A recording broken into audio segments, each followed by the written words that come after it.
While I'm all for the long-term structure, that is the OPEX structure for procuring any renewable energy solution, whether open access or rooftop, I somewhere believe that the most consumers are entering into a long-term renewable energy contract for the wrong reasons. Most consumers are entering into long-term renewable energy contract because they are chasing this attractive cost savings, which helps in boosting profitability and showing great numbers to the investors.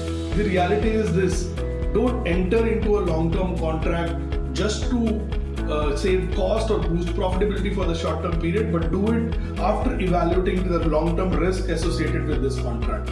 So when you embark on this journey of procuring renewable energy solution under the long-term contract, it's important that you evaluate the risk associated with the long-term contract and what could be the possible mitigations that you can adopt. So let's get started with the top 6 risks associated with the long-term renewable energy contract and the possible mitigation for the same, so that you can sign the win-win long-term renewable energy contract. First one is, what if my variable tariff on which I am procuring the power currently from the DISCOM reduces in the future? Let's say DISCOM reduces this power, and this can happen. There are many states. For example, Delhi is one of the states. After new government, the AAP government which has come in, the tariff has reduced significantly because of the subsidized rate. So this can happen, and in the long-term contract, this needs to be captured appropriately. Is one of the biggest risks that you can foresee. So how you should mitigate this risk is negotiate a minimum saving guarantee with the developer with whom you are entering into a contract, so that you are protected against such kind of events where, let's say, the distribution company from which you are buying the power reduces their tariff. So this brings the second important risk in the long-term contract that you as an industrial consumer or the commercial consumer can foresee, is that what if the tariff from alternate sources falls in future? For example, let's say with solar solution or from wind solution, you're entering into a long-term contract at 4 rupees, and what if there is some alternate source available at, let's say, 2 rupees in future? So that's the another risk that you need to capture in the contract, because you're entering into a long-term contract and which has a longer lock-in period. So my suggestion is, look at the time frame, the step. You should follow these 3-4 steps to evaluate and assess whether you should enter into such kind of long-term contract or not. So look at by what time this alternate source can come or can be available in your state. For example, let's say in 5 years, probably the alternate source can give you power at 2 rupees. So once you have understood that alternate source can give you power at 2 rupees in 5 years time frame, then the second step is to assess, let's say, if you have to terminate from the existing contract that you are entering into, what would be the termination payment? Third, assess how much investment that you are making today.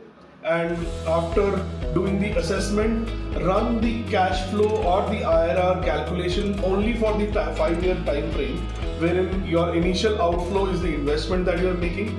Then you are getting the 5-year savings. After 5 years, you are getting your investment back, which is the equity, and also you will be paying the termination payment. And if the IRR is attractive, and by attractive I mean you would know what attractive means, somewhere more than 20-25% kind of IRR, then you should go ahead and sign that contract. So this is how you should actually mitigate that risk, by doing your thorough analysis. So this brings me to the third important risk that you should evaluate while signing the long-term contract, is what if your load profile changes, your consumption changes, and you are not able to procure the power for which you have signed the contract. Even the contracts are take or pay contract, so it's very important to evaluate the consumption. So my suggestion is, the mitigation for this is to evaluate your load profile on a long-term basis in the beginning itself, and do that analysis at hourly level or on a monthly level,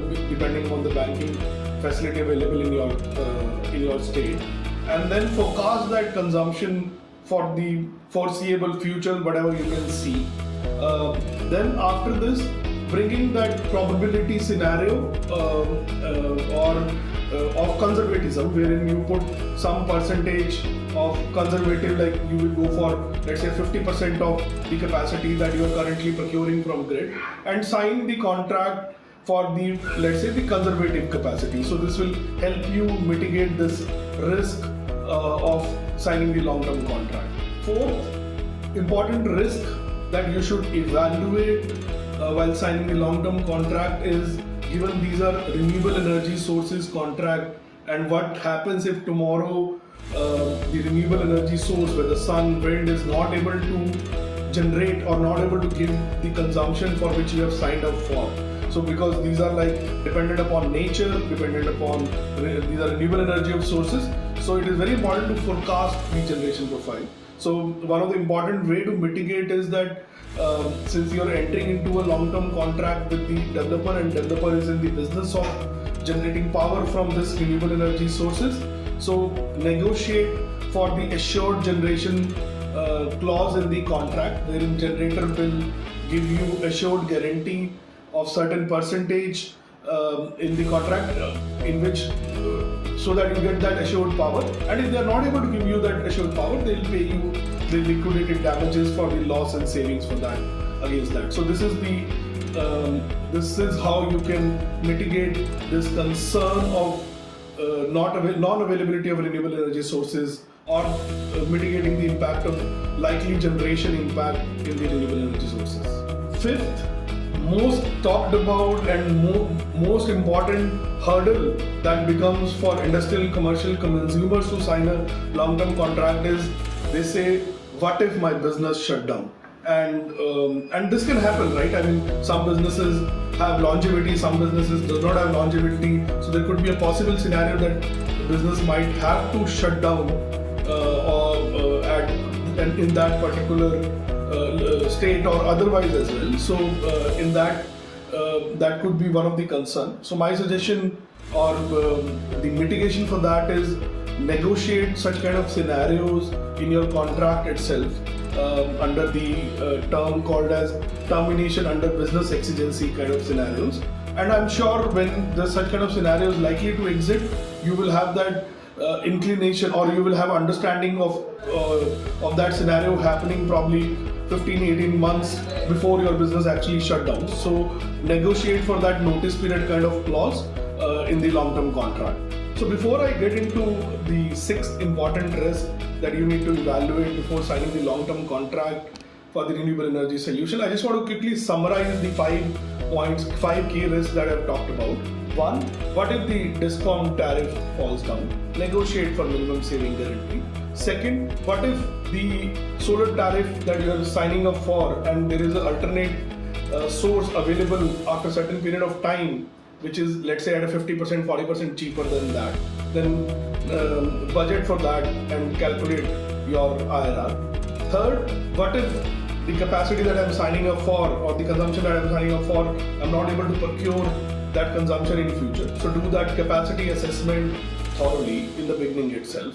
Fourth, what if the renewable energy source is not able to give me that generation, or the forecast completely changes from what it is today, given this is a renewable energy source.